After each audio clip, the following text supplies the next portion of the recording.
Hello there, beautiful women and all people that are watching us right now. That was a great introduction. Welcome to our International Women's Day live stream, which is hosted by Women in Events, Technology and Production. And our goal today is to celebrate the achievements of some very special women in our life, women in events, for as Strange says it, where there is a woman, there is magic. And I personally know that that is true because I am one of those women. This day is celebrated across the world and is recognized as, in some places of the world, actually as Mother's Day, as a way to recognize the role of women and girls, their achievements being appreciated and their courage admired for the progress and development of our global society. As women, it is our time. And I get super excited about this because we are in style and our voices are validated and our whispers hold weight. We should all be on a mission to redefine history and tell her story. And I can't wait to share the stage with some phenomenal women that have been writing their own unique stories. And I can't wait to have them bring their own flavor of their life story to the conversation. And for that, without further ado, let's welcome everyone in and have a fantastic conversation around what does it mean to be celebrating Women's Day, regardless of where you are in the world. Welcome, ladies, to the conversation. I am so glad to have you here, and I would love to have each one of you introduce yourselves and talk a little bit about who you are, what you are doing, and just share a little bit of your story. That's basically the idea of this live stream, and we hope to have more people joining us in chat and just adding a little bit of their own version of what their life story is and celebrating us as women in events. Alison, would you like to kick us off? It would be my pleasure. Thanks so much for having me. My name is Alison Peter. I am the founder and president of an event production company, Cassie's Productions, and I have spent most of my life in events. I can thank my mom, a fabulous woman, as we're shouting out to International Women's Day, who also had an events company when I was growing up. So she was definitely my mentor and gave me the most fantastic internship, which led me to where I am today. Spent some time doing corporate events, and now I'm out on my own and excited to chat with everyone today. I love it. Mary, would you take it over? Yes. All right. Well, hello, everyone. Excited to be here as well. I'm Mary Davidson, and I also have an event agency called EP Events, Events with a Purpose. So we plan purposeful events. Usually that ends up being fundraisers and work for nonprofit organizations. That's what we specialize in, as well as doing some corporate events as well, whether that's virtual, in person, or hybrid. So it's been a wild ride lately, and just have had the pleasure of meeting so many wonderful women in events. Many of these women here today I've been able to work with in some capacity. And so that's why I'm excited today, is to chat more and just be able to celebrate together about all of those things. So thank you. Thank you. Nicole, hi. Hi, everybody. Thank you, Anka. Thanks for putting this together today. It's such a wonderful treat to be here with so many amazing women in events, most of whom I've met in the last few years as our world has shrunken into global. And become so involved in technology. So my company is called Around Chicago Events. I've been producing all different kinds of conferences, medical meetings, networking events for many years through that company. I also work for Sales Boomerang as their virtual event manager, which is something that's rather new to me. It's come about in the last couple of years that I find myself now a woman in technology events doing virtual, and I'm loving it. It's been a crazy and interesting, exciting ride. It's where I've met most of you wonderful people on this call with me today. And I'm just really excited to be here. I've been doing events for as long as I can remember. It is my passion, and I look forward to talking with all of you about this more. This is a powerhouse of women. I don't know if anybody's recognizing that. Okay. So, DC, welcome to the stage. Thank you so much, and thank you for putting this on and just letting us all just come and be ourselves. And it's an honor to be surrounded with such amazing ladies. So thank you so much for doing this. My name is DC Evans. I am the owner of Kind & Company Events. We're an event management company located in Seattle, Washington. We put on nonprofit events, corporate events, social events, networking events, just all types of things to get people together. I believe in building community, whatever that looks like. And, events is one of those ways that we find in our world that bring people together. And as we all know, virtually, when people think about events, when you look back at the virtualness of events, it has been a force, and it's been amazing. And I'm just so thankful and lucky to have met these ladies here, but others in our world, in our community. So I'm excited for this conversation, and thank you. Likewise.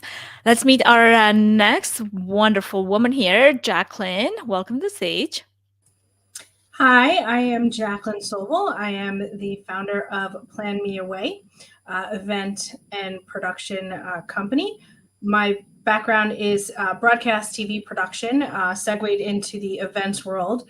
Now have my own company producing all types of events, from corporate conferences, experiential, and kind of everything in between. Excited to be here to talk with these fabulous women. Well, it is our great honor to have you. And last but not least, Diana, welcome to the stage. Thank you so much for having me here today, Anka, and happy to be in community with these lovely ladies that you have on the panel. My name is Deanna Wozio with Deanna Camille. I am an independent event strategist. I've been in events since about 2007. I've dabbled pretty much on every different scope of the industry, from in-house to agency, corporate, association. I've worked a little bit on the venue and vendor side, so I've seen the supplier side and the planner side. And at the end of the day, I just love a good experience. Events, travel, all of that. Anytime you're gathering people together and kind of consuming time together in one space. So I am just a champion for the event industry. I'm excited for this conversation because I feel that as women, there are so many strides that we've made. But considering that from a size standpoint, we dominate the event industry, but not necessarily title or tenure or some of those other things that come along with it. Would love to see the additional strides that we can continue to make, now and in the future. So thank you for having me, Anka. Thank you for all of the wonderful ladies that are joining. And I'm going to do a few shout outs here in the chat because we have some women joining us on a few different platforms. Jennifer Salerno, some of you know her as the host of the Room Block. Hello, thank you for joining us. Then we have one of my dear friends from Anaheim Hills. There you go. She is a family nurse practitioner. Hey, we have women from everywhere celebrating Women's Day. So this is phenomenal. Thank you, Mary, for helping in on the production end a little bit. I guess I did not introduce myself, so maybe I should just do that before we get into some of the fun facts about International Women's Day, because let me tell you, apparently not everybody celebrates Women's Day, and we need to change that, okay? So before we even do that, a little bit about myself. My name is Anka Trifan. I have a production agency, which I like to call it more of a boutique production agency because it is offering white glove services that are very specific to the type of clients that I'm looking for and working with, which is corporate clients and fundraising clients. And the type of events that I do are in person, virtual, or hybrid. I've been in events on the production side for, I should not say how many years, because then I'm just going to give out my age, and I'm 25 forever, just so that everyone knows. But it's been a while, and it's been a minute, and working both on the planner end and on the production end, it's been quite a journey. And I can't tell you which side is the funnest side, but I can tell you this much. I'm super passionate about event production. I'm super passionate about women in event production and AV production and technology. So if there's a way we can create more of a platform for women to not just elevate them, but also mentor them into this new space, sign me up, because I feel like for myself, for 20 years, I had to write my own blueprint of what that looks like. And I had to make my own mistakes along the way. So if we can bypass that, that would be fantastic. Now, to our wonderful panel here, how many of you have celebrated Women's Day as something that you've always done? Or maybe this is just something that you're coming into as of, today. I've never celebrated it before, probably the past couple years or so. So it's a relatively newer phenomenon in my life personally. There you go. Nicole, I know this was probably something new for you as well. It's also new for me, so I do thank you for bringing it to my attention. But I will mention to you that I've gotten emails and calls from several of my friends around the world noting that we're celebrating Women's Day and saying that they also did celebrate it as well. So that was really exciting.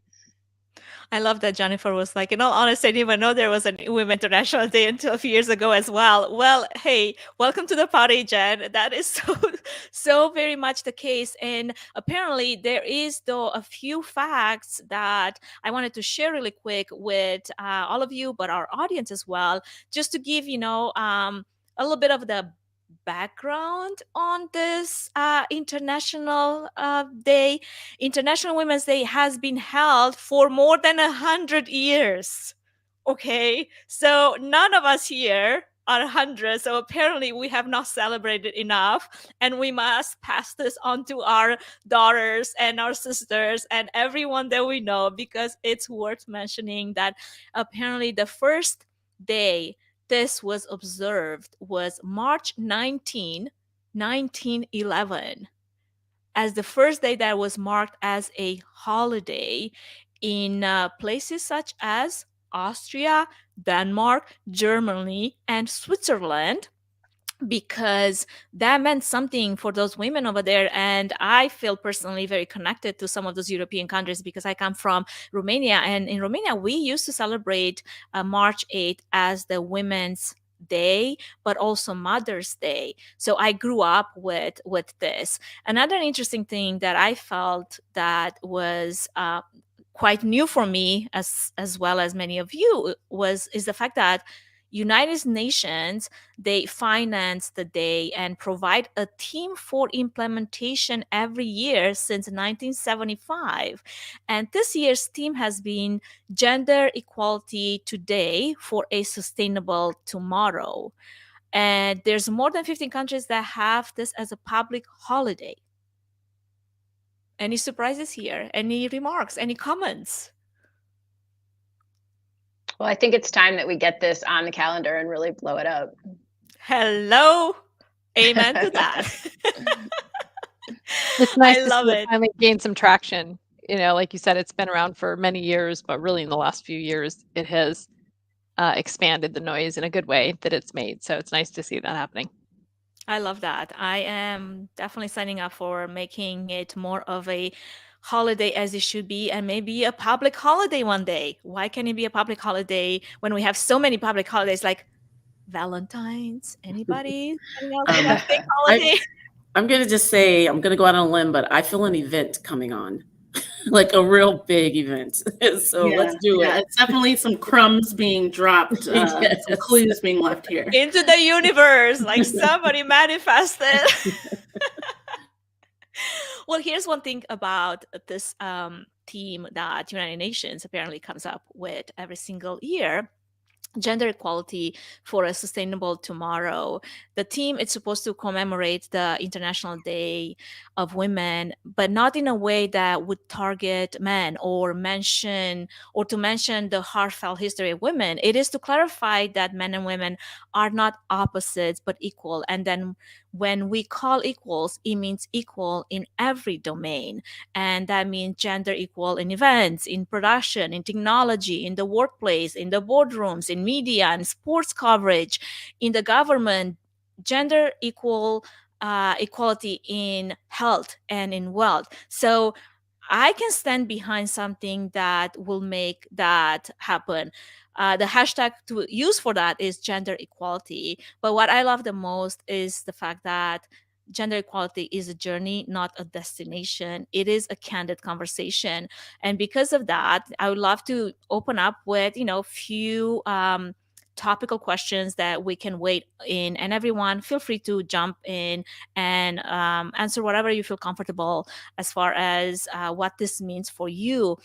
But from each one of your vantage points of view, what do you feel like are the perceived barriers and obstacles to achieve, gender equality in events or event production or event technology, as Nicole was mentioning, something that she came into, and maybe you might not feel like it's prevalent because it hasn't been exposed to it. But I can tell you from the get-go, as someone that has worked in AV production for I'm gonna say 20 years, but I'm 25, so don't do the math. It can become a little bit of a interesting conversation of all the obstacles that I personally had to face. Anka, I think it's a really interesting distinction between event production and event technology, because I've been in event production for quite a long time, as we all have on this webinar today. And I haven't felt a whole lot of inequality when it came to event production. And that's probably because it was mostly women. And so I just I noticed the imbalance. I noticed there weren't as many men around, but I never felt like I was held back in any way. I also never thought that I would move into event technology because that area was traditionally mostly men. Yeah. And I don't know if it's exactly that I didn't feel welcome, but it's more that it just never occurred to me. I was a little bit intimidated. It was all men and they all seemed to know what they were doing. And I used to joke around that I love to negotiate, except when it comes to buying a stereo. I was always afraid, even when I was younger, to buy a stereo because it was that event technology thing that I never felt comfortable with. And it's been only the last few years through the pandemic that's really pushed me into that by need and by necessity and made me more comfortable. And now I do feel more comfortable. But it came about by really a way that was pushed upon me as opposed to a way that I would have gone into on my own.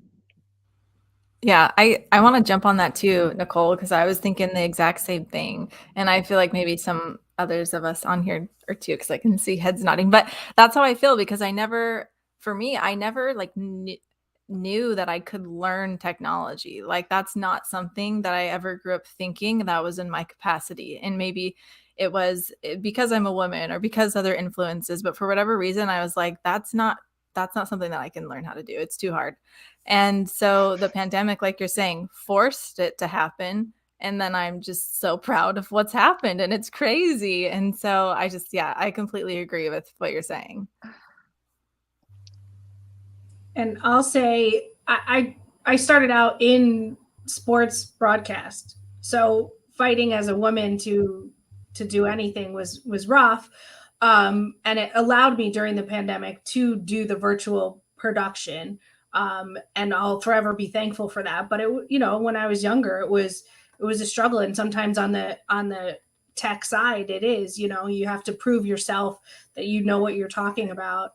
And show the men that just because you're female doesn't mean you don't know, and you do know, and be confident in it. And even if you don't know, fake it. Jacqueline, that's such a good point, because I think a lot of times it's not necessarily that we don't know, but just in those scenarios when we're having those conversations with, an AV salesperson or, a production partner who's doing the technology, and it's a man, it's similar to like if you take your car to the shop. Your car, you drive it every day. But as soon as that repairman says, well, I don't think there's anything wrong with it, we just kind of shrink like, okay, well, you're the expert. No, like your voice is just as valid, even if you may not be an expert in that area. You can still, have a valid opinion on the situation. You can have a valid opinion on the tech setup for your event. You can have a valid opinion on how you want to stream things. I've had experiences with working with production partners, and they can just be this is not a generalization, but this particular person, he was just a little condescending and kind of explaining things to the event team, which was all women, what we already knew. And so it's just a matter of kind of recognizing in those scenarios that sometimes we might need to be a little bit more forceful and just, at least take ownership and be really secure in what we do know. And when we have questions, just saying, explain it to me, and being secure enough to make decisions based on the explanation given. But I think you made an excellent point, Jacqueline, that it's just in those scenarios, you feel like you have to prove yourself, and it's just not really fair. And it's such a woman thing, isn't it? Because what are the statistics that, men will go after a job if they think they're qualified for 60% of it or 70% of it, and women feel that they need to hit every single point before they can take control. Just by virtue of the experiences we've had and how we've learned, we are all very qualified to be in this industry. And sometimes we do allow the men to take center stage when, in fact, they are no more or less qualified, and we are no more or less qualified. It should be about our experience, not necessarily, our body parts and how we identify. And I just wanted to add that that's actually how I started in looking into event technology, is because I was doing a virtual event, and a guy was explaining things to me in a way that, I didn't know. And I said, no one will ever talk to me like that again. And I took it upon myself to start learning how to do what he was doing. And so then if I do find myself in a situation where someone's trying to explain something to me, I know what I'm talking about. And so, and again, I guess in a way it was a blessing in disguise, but it forced me out of my comfort zone to help me get into this industry. I love that, DC. Honestly, DC is something that it's always been sort of the way I've advanced in my knowledge and my career in heavy production. If somebody in any way, shape, or form tried to undermine the level of inexperience I might have had in one field or another, I took it upon myself to go and learn everything that there was to learn about that one thing. And if that was video production, even though I'm like not a video producer because that's not my background, I would go and learn whatever I can, because I don't want to be made to feel like I am lesser than just because that's not my area of expertise. And I will have a conversation about this one topic that it was strange to me just maybe a week ago or a month ago, but now I'll know what I've got to say and the things that I need to know for us to have a conversation in this specific topic. But there's something else to be said about the way how we as women, sometimes we have to advocate for ourselves. And this is not necessarily something that only happens in event production, only happens in event technology. I remember of just being in a hospital and giving birth to my children and having to advocate for myself as a female, knowing my body. This is what my body is capable of doing. And I've lived in my body for so many years. And I understand that as a professional, this is what you should be telling me that my body should do. But I am telling you what my body is doing. And having to actually stand up for yourself, regardless of place, regardless of your, role, it's something that not everybody, not every woman understands the power that it brings to the table when they voice out, this is what I need, this is what are my whatever, even my wants, and can we have a conversation around that? Because I'm not just gonna be put on the sidelines because I I'm not really aware of what's happening here, or I'm not aware of my own, situation, or I'm not aware of this particular topic or I don't have enough expertise in this particular enterprise, or whatever that might be. And to Alison's point, I feel like that is so true, where a lot of us, until we know 100% of whatever it is that it is, we won't even engage in that conversation, because we feel like we either come across as not knowledgeable enough, or we have, the little, imposter syndrome that we're dealing with a little too much. And men, on the other hand, they're like, okay, well, I've got about 40% of the information. I can figure out 60% of that just as fine. And we sometimes discount our ability to figure things on the fly, of having applied knowledge that doesn't necessarily is related to this one field, but it comes from other areas of expertise. And I want to hear more from your stories. When was some time when you had no idea about whatever it was that you're dealing with, but you were still able to troubleshoot the situation, because it's like street smarts or intuition, things that many times, I would try to explain to my male counterparts. I have a feeling. And they're like, if it's not measurable, and if it's not on a scale, or if it doesn't have numbers attached to it, it doesn't count. I'm like, I don't know what to tell you, but I've got a feeling. And in 100% of the cases in which I trusted my own intuition, I was not wrong.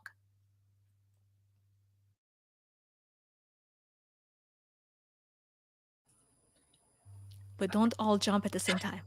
I was going to say, I mean, I don't know about anybody else, but, on different types of events, whether it's been in this virtual world or before the pandemic, when we were in person, or now that we're slowly coming back to in person / hybrid, there's always going to be a point where something happens, right? And trusting your gut and going with your gut to fix the situation, I think, is important. And yes, to your point, the men may want like the numbers in it for it to be measurable, but just go with your gut and fix it. And just back to the other point real quick, is not just also about lifting up yourself, but it's also lifting up the other women and bringing them into the male dominated areas or departments or positions, when you have the chance to hire, some women, do so.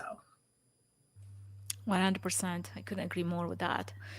Yeah, I would add that in terms of like advocating or, trusting your intuition, I haven't faced it as much in terms of within the event industry and event partners, but where I have faced it has been more with stakeholders.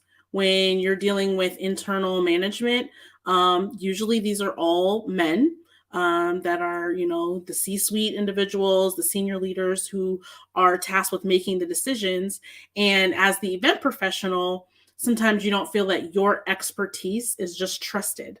You hired me to do this role. I'm the event professional. So I'm coming to you and telling you, based on my experience, based on my view of the situation, all the facts, I think we should do X, Y, and Z. And not even them attempting to understand why you're suggesting that, but just kind of dismissing it. I don't think people will do that. And that's been a challenge that I've struggled, is just, hey, you're an expert at being the leader of this company. I'm an expert at experiences and events. And my 15 years has told me, and my multiple years of doing this event with this audience has told me, we should proceed this way for X, Y, and Z reason.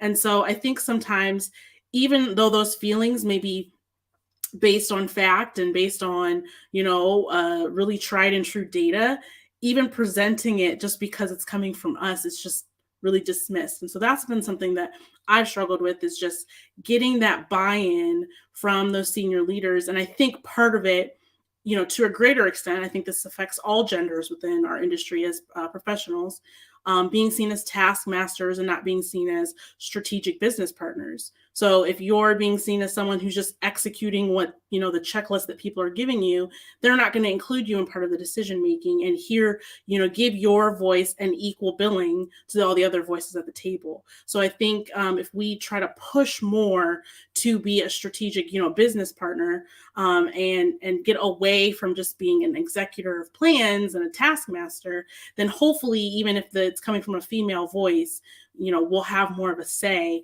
and we'll at least be heard. Even if, we're vetoed in the end, at least if our opinions are weighed just as equally with everyone else's, I think that'll be, advancement for us for sure.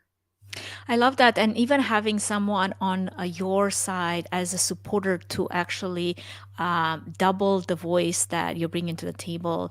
There's this one example that comes to my mind where I was in a situation the same way where I was dealing with, it was a large fundraising, hybrid fundraising event. And I was dealing with what I would like to call a prima donna auctioneer. And I'm sure nobody in fundraising events has ever dealt with someone like that of, I only like to do things a certain way and I am not changing my way just because you're the client or because this is what your event is supposed to be like. I'm just going to do my thing. So in this situation, the specific person that obviously we're not going to throw names out there wanted things to be a certain way, and we were having a conversation around sound in the room. And again, my background happens to be sound engineering, and maybe I know a thing or two about sound because I've been doing a lot of hands-on mixing, and this is not just something that I came up with a title for myself. However, as I'm explaining to the person, the situation that we have and we're dealing with, and what are some of the ways in which we can solve it. He's looking at me like he's seeing through me, like not seeing me, right? But then here's where having that extra person to be your advocate, to be your supporter, to be your voice, right? Your amplifier. The person that I've hired, the production company that I've hired, the sound engineer that actually was running the event, because I was just the technical producer. I mean, I can put myself in every single role when I do events, obviously, but I wasn't running sound for that event. He came around and basically repeated exactly what I said. And this is when he perked his attention that, oh, she might be right. Like basically he's amplifying what I said, and I'm not just saying things to like speak words into the air. It comes from the experience. And that's when he was like, okay, I understand. And that is when, a lot of times it happens that you might have a phenomenal idea and a phenomenal strategy, and the strategy to be heard in some of those boardrooms is to have that supporter next to you that basically is just going to be repeating the same thing that you just said. I wonder if anyone else has that type of experience. I see DC laughing a little bit too much in the background. Come on, DC, you got to share. Yeah, it cracks me up sometimes when you do have the other sounding voice chime into your conversation to basically validate what you're saying. But as women, we still need allies to help us through some of these things. As much as we'd want to be the only voice that they listen to and hear, it is nice to have those allies to back us up when we do need it. And I wanted to back up to something Deanna said. I love that you said that, being a partner in the event and the production is so key. And a lot of times I think we kind of forget that. I watch a lot of broadcasts. I feel like I'm watching a podcast. I actually forget that or not a podcast, but like I'm watching a show. I forget that I'm actually a participant because you guys have so much knowledge. But I've heard someone say, there's some people who are just glorified order takers. We kind of put ourselves in that role as, saying that we're such and such, event planners or, things that may not sound as strong as saying an event strategist or a partner or technology expert. And so I like that you're bringing that up because it reminds me that we are more than just glorified order takers. We do have a seat at the table. We have a lot to contribute, and people do need to listen to what we have to say. So I do appreciate that. I love that. Alison, do you want to weigh in with some of your experience? Because I'm sure you've got some stories of your own. Oh, I have so many stories. I've definitely worked in male-dominated industries. And in fact, one time in particular, I was told that I was just being too much, and that, quote, the crew was ready to walk out because I wanted something done actually the way that it was supposed to be done. So I certainly have That my has fair never share. happened to anyone. I'm sure it has before. happened to every single person in this, not only on this stream, but who's paying attention to this now or in the future. And I think it comes down to over the years, two things. One, I am done apologizing, kind of like you said, Uncle, right? I am who I am. I try to soften my edges, when there are people who maybe take it more personally, and when you're around groups that, allow you to be your full self, that's wonderful. But I remind myself people have hired me for a reason, and it's to be the expert in the room. They may not like the answer, but I'm certainly going to ask the questions and bring the logic to it. And ultimately, I always say to them, in the end, I defer to you. You're the client, it's your event, but here's A, B, and C why we should do it this way. And most times, I have found for partners that are good fit and clients that are good fit, they'll really listen to what you have to say. And for those that don't, then perhaps those aren't the best kinds of partnerships that we want to invest our time in. Couldn't agree more. Anyone else wants to weigh in on this before we move on to another interesting question? Jacqueline, I know you want to say something. You're smirking behind over there. Come on. No, I mean, just to piggyback on what Alison said, like she said, we've all had those moments where we've been told, we were, mean, too much. or it's true. Hey, or I'm nasty, one of those. or a word that starts with a B. I don't know if we can say it here, but all those things. However, when the men do it, they never get told that. And like Alison, I'm not going to apologize for my knowledge, for my experience, for who I am. Yes, I will be appropriate when, all the time. I'm professional, but I am here to do my job, and I'm not going to apologize for knowing what I'm talking about and asking for something to be done correctly the first time, not 10 times. Couldn't agree more. I'm just going to throw a recent story, because it's really fresh in my memory that this recently has happened, where I was working with a specific production house, doesn't matter where and when, and I have asked them if they could wear show blacks the day of the event. I don't care what color clothes they're wearing while they're setting up or striking, but the day of the event, in all the events that I work with all AV production houses, show black is the standard. Apparently, it is not for everyone, and they took so offense that I even dared to ask such a thing that they withdrew from the event for the one reason that I would judge their expertise based on what they're dressed. And that was never the question. The question is, to represent me as a client well, would you mind wearing show blacks? It does not sound to me like a horrible expectation. Next time I'm going to have it in the contract. I learned a lesson. And that was a point of much discontent. And it took me by surprise, because I've never had to have this conversation ever before, and nor did I have to make it loud and clear that that is the expectation. So I was surprised, because if any other person in the room would have asked them the same thing, they would have probably said, yeah, of course, that's not such a big deal. I mean, I'll go to Target and buy a bunch of black shirts for everyone if that's not affordable or something. But anyway, it was just one of those things where, like, well, we're going to try to passively aggressively make your life a little difficult, and this is one way in which we figure out how to do it. Come on, like, we're partners here. Like, what's the big deal? Anyway, coming to our next topic here, because I could Anka, real quick before we move on, sorry. Oh, you want to talk more about this? Because I'm well, I want to highlight Jen, because Jen left a good comment, and so we can highlight her story as well. But it might come through in two pieces. But Jen was sharing that she had a male colleague tell her that a presentation she gave at work was cute, and at the time she thought maybe it was a compliment. But looking back, she said, I was a director at the time, and now I think it was a bit condescending, which sure sounds pretty condescending to me. So thank you for sharing that, Jen. I'm sure, obviously, we can all really relate to that as well. So just wanted to share that. Thank you, Mary, for jumping on that. Obviously, I was carried away with my experience, kind of fresh. Can I add on to that? Yes.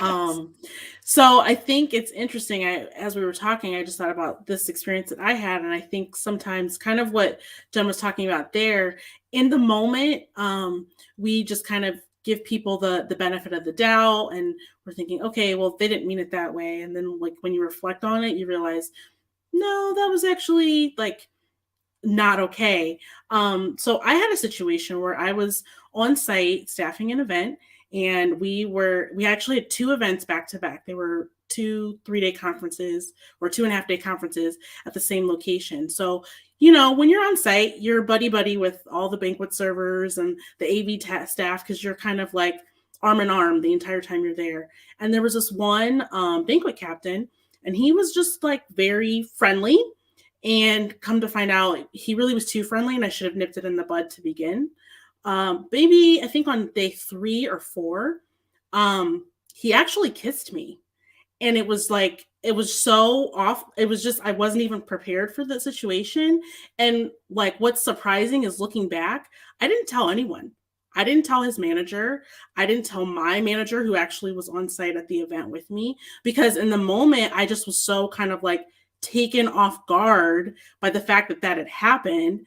And then I had to see him the next day, and I was just trying to avoid him. And I just, then I'm thinking, well, if I tell someone, he's going to get fired. So it's just those situations when, as a woman, like you're kind of almost like frozen into like inaction, because you don't know what to, like, how to respond to this awkward situation or inappropriate situation someone has placed you in. So I'm just curious if anyone has had any of those, like from an event related situation. Okay. I unmuted myself. I need 3 gates to mute myself so I don't speak over people.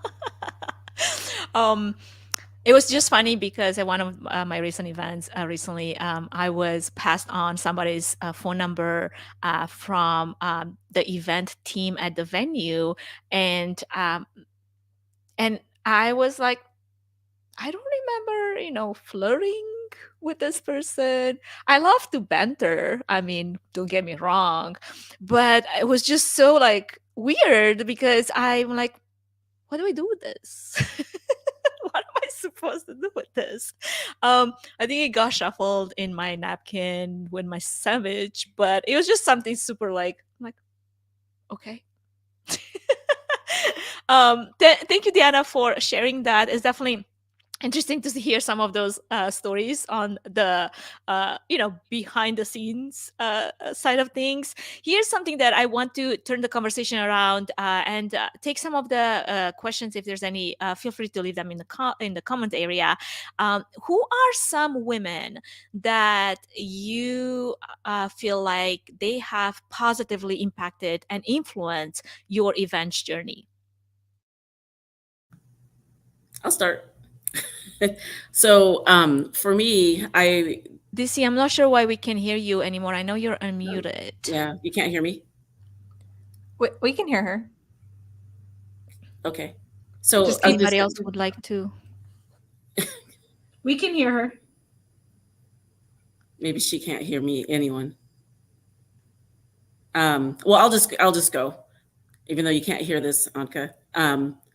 For me, I was on a panel for talking about events and nonprofit. And honestly, Anka, you were on that panel with me.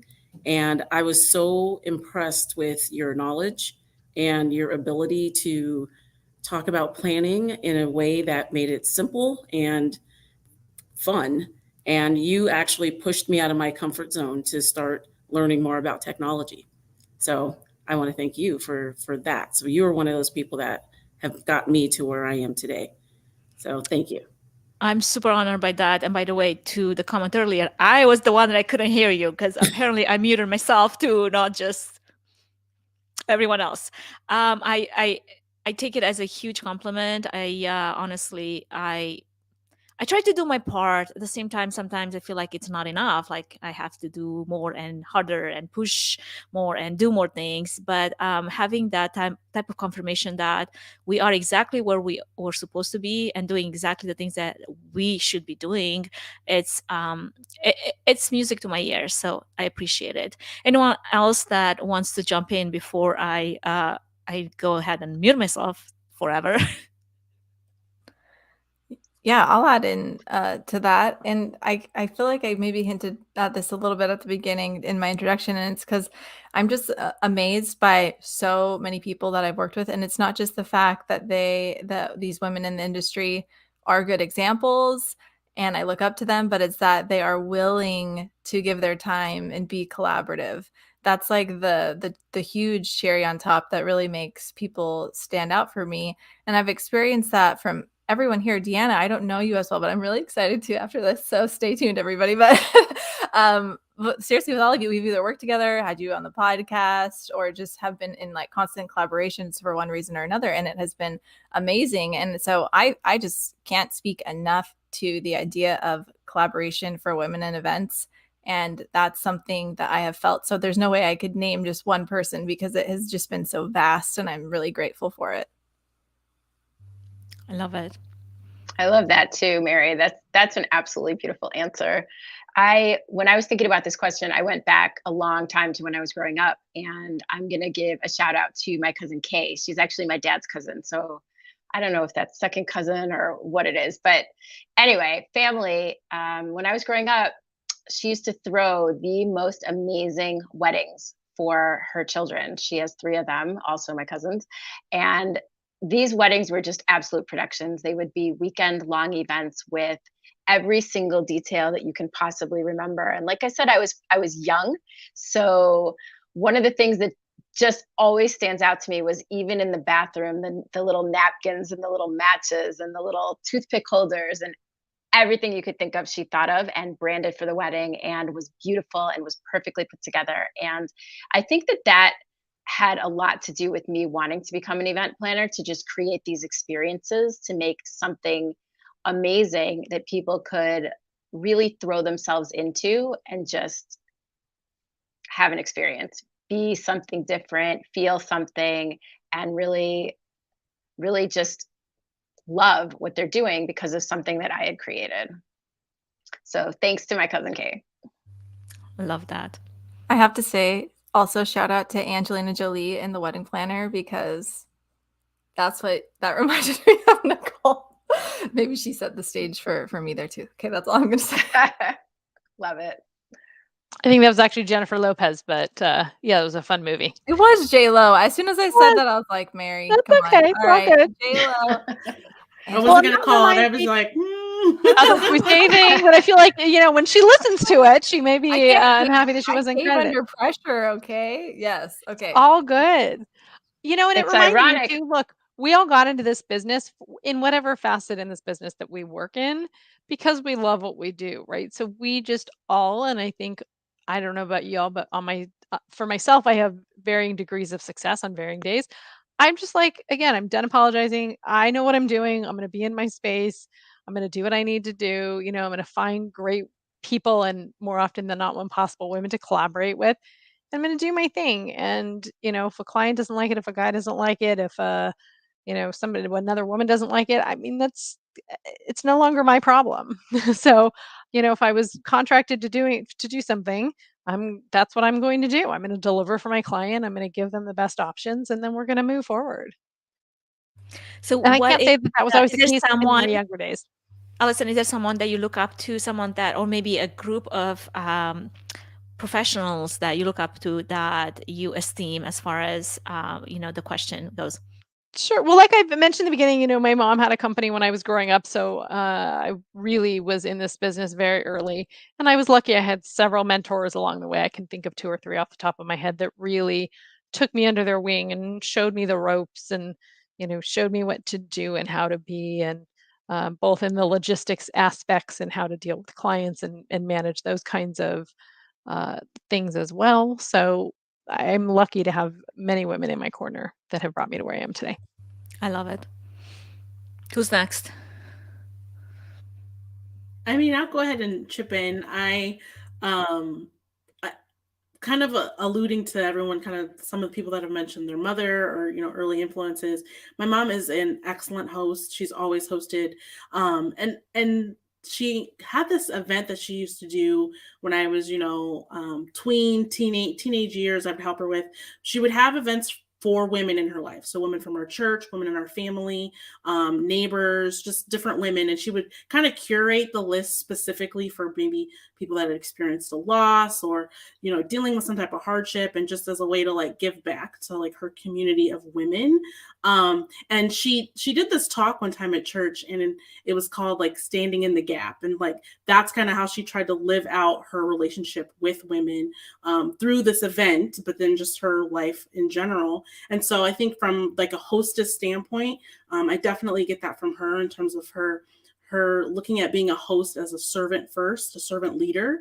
I definitely got that from my mother. So I think that was my earliest influence of like creating space for people, and that feeling of hospitality and really laying out the welcome mat so people feel welcome. But I would say over the past like couple years, kind of to Mary's point, I have been in contact with so many women.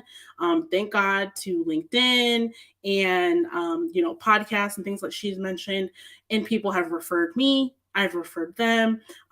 Jen Salerno, she's kind of watching. We had a little coffee chat today, and she and I have kind of been each other's accountability partners in some aspects.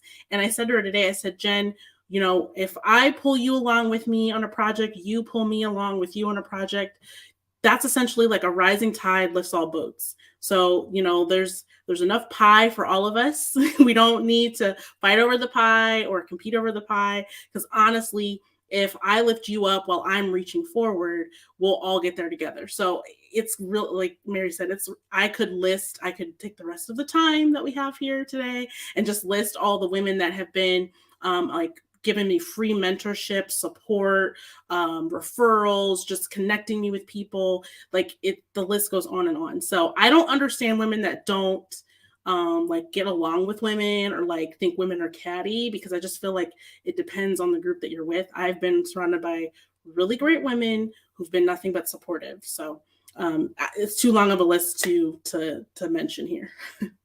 I love it. That pretty much summarizes everything. We should just end on the stone and be done. Thank you, Deanna.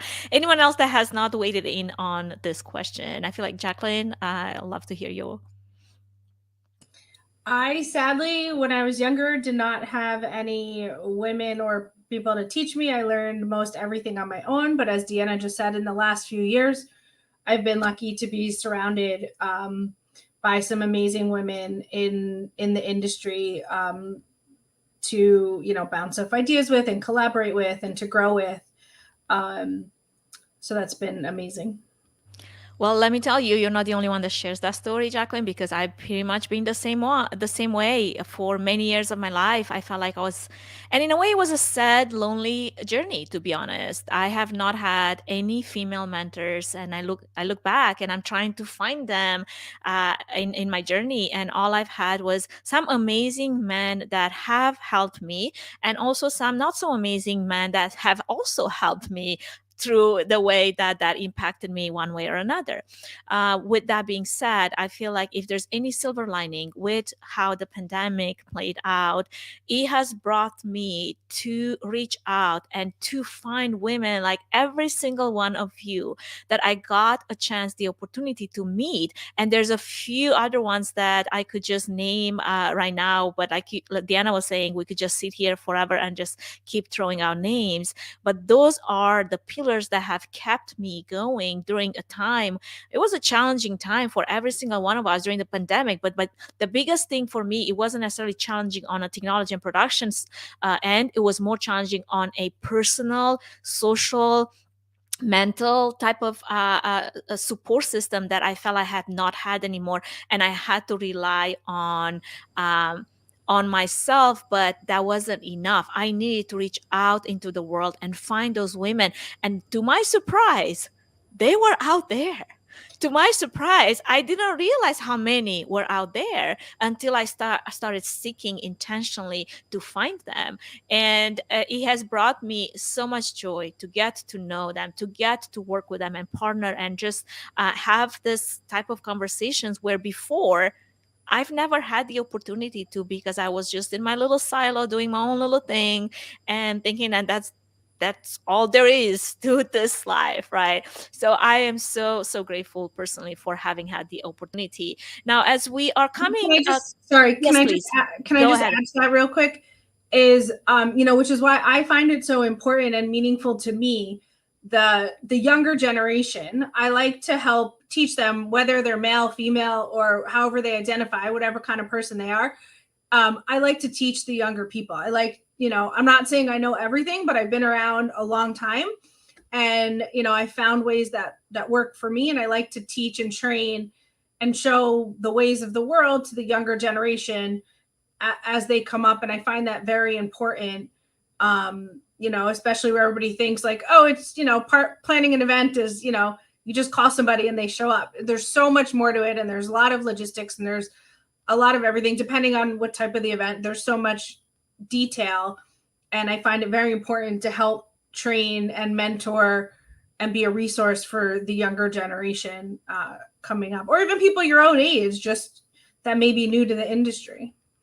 Well, Jacqueline, you basically segue into our last topic. So thank you for doing that and for highlighting how important it is that it is not just our journey that matters and our story, but it is what do we make out of this, right? Like how do we impact the next generation, the females following in our footsteps. So what is one thing that each one of us feel like we could be doing in our own area of expertise, our circle of influence, to impact the next generation, so they don't have to necessarily follow the same, maybe do the same things, make the same mistakes, or follow the same narrative, but have a better a chance at advancing without all the failure.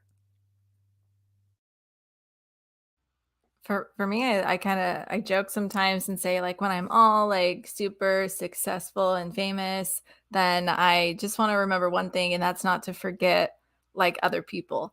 And so, and even now as times get busy, it's really hard to remember to take time to lift others up, like Jacqueline's talking about. And I think there's a balance to it, right? We could dedicate our whole lives to spending time talking to other younger, less experienced event professionals, but there's obviously a balance there.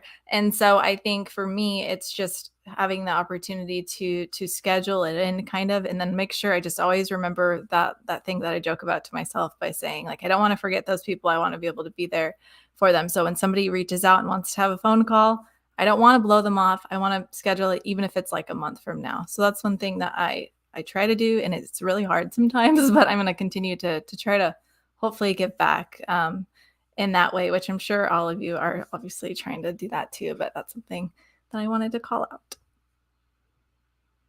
Thank you for sharing that. Anyone else wants to weigh in?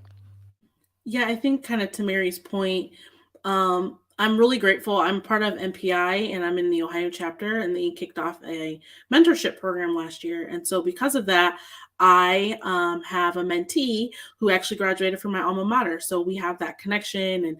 And but because of it's like a formal program, it's much harder to forget about it. It's much harder to kind of like, I'm going to reach out to her eventually. I'm going to reach out. And then it's like 6 months later.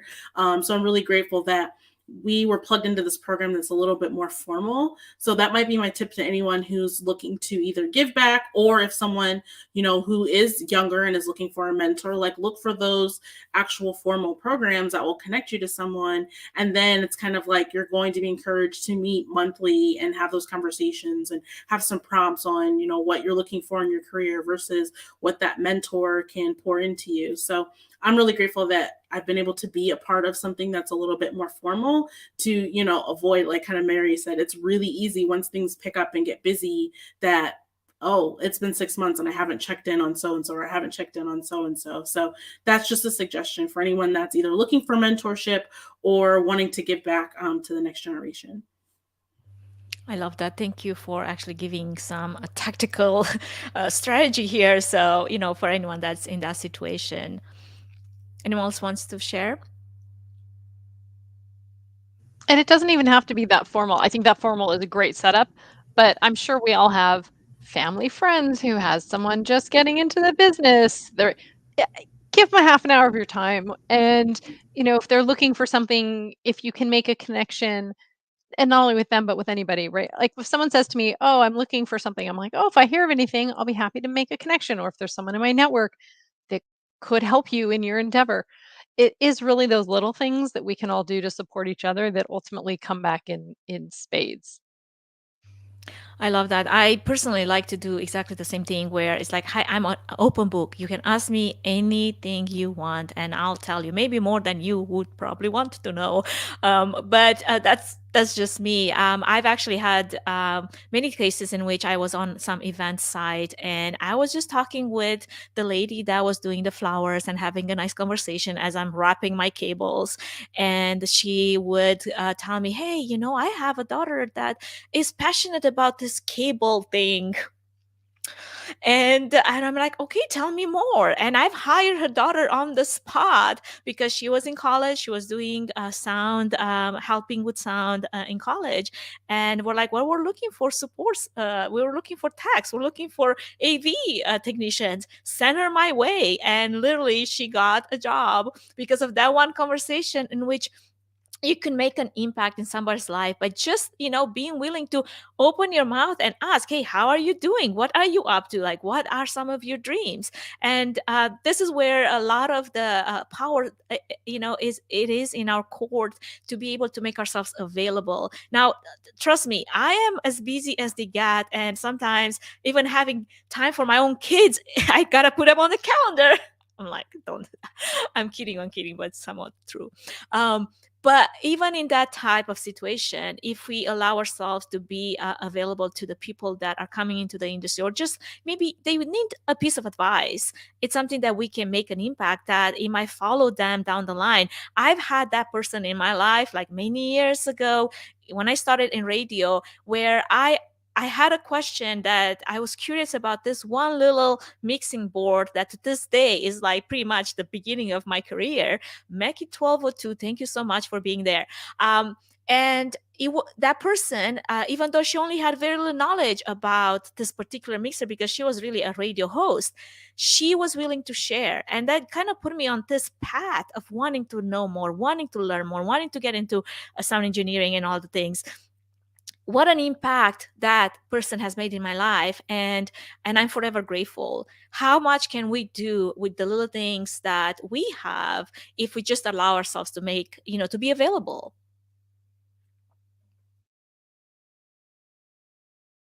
And on that, yes, DC, let's see. Oh, I was just I know gonna you want to say- share. No, please do, because I was going to wrap us up soon Okay, because we've you can wrap got. this up. Well, let me No, see I if just there's want to some say, comments.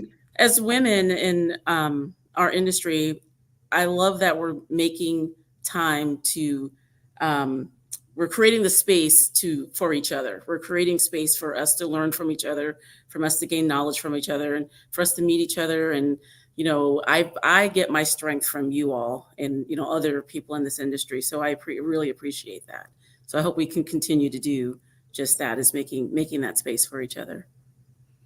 I couldn't agree more. And to that, I feel like I am grateful for every single one of you that I've had, a connection with over LinkedIn, especially. I mean, even liking someone's post on LinkedIn, it's a measure of support that it means a lot. And many times we don't even know how little does it take, how little effort does it take to show your support to someone, or just making a comment. And I know there's quite a few ladies here that are phenomenal at that alone, and it warms my heart because I know that, again, coming from a background of feeling like a lone wolfer for the majority of my life, this has brought me into a sisterhood of like-minded women that it's been a new experience for me, and for that I am grateful. Just the fact that we have this panel right now to share our experiences is something that I'm super grateful for. So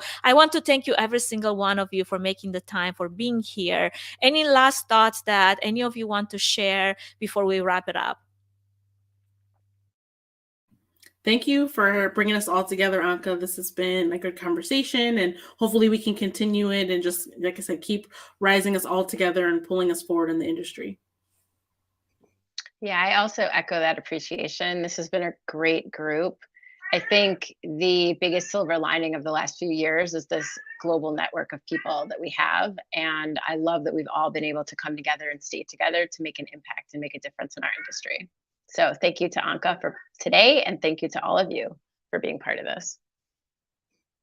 And let's remember that today is International Women's Day, but let's try to make sure that we can celebrate and elevate our fellow women and female identifying partners as much as we possibly can every day of the year, all 365 days. 100%. And with that, my heart also goes to all the women that are going through some really hardship times right now. And Ukraine, I have family there, I have friends there. And if you feel inclined to support these women in any way, shape, or form that you can, through any organization that speaks to your heart, please do so. This is our collective call to have each other's backs, whatever that means, whatever that looks like in this time. And even our colors that on our background is as a support for our sisters and our from afar sisters, from another mother, whatever, where they are, and how we could amplify. If they don't have a voice, let's be that voice. And with that being said, I feel there's something to be said about the fact that, disruptive change can happen. However, it is not going to happen overnight, and it will take some time, and it takes patience. I'm personally not known for having a whole lot of patience, but I I think that there is such an opportunity for all of us. The same way how we were able to get together on this panel in a few hours' time. We're all planners here, but we know how when we got to make things happen, we're going to make things happen. And I wish I could see more women that, come up in the next generation in roles that are technical and are production heavy roles. And I want to be able to amplify those women and put a lens on them, because this is one way in which we could eliminate, as we're talking in the beginning, the gender inequality in the workplace and in events. And there's so much to be said about how low the percentage of female CEOs is in Fortune 500 companies still. And yes, it is. It can sound like it's a struggle. It sounds like it can be a lot of work. Progress does take time. It's one step at a time, and we can all do something little about it. And I want to just highlight and magnify every single one of you that has been part of this panel and has done share their story, but has done their own work in their own way. Even if it's quiet, many times it's not seen, but it does not mean that it does not make an impact. So thank you for being here. I hope that a lot of our viewers that have joined us and will potentially join us post-event have the same sentiment. Thank you for this wonderful panel of women: Alison, Mary, Nicole, DC, Jacqueline, Diana. And with that, we will end the stream. But let's stay in touch and let's make a difference in our little part of the world, whatever that is. And everybody, let's wave our way out onto the stream, and maybe I can find our title slide as well. So thank you, everyone.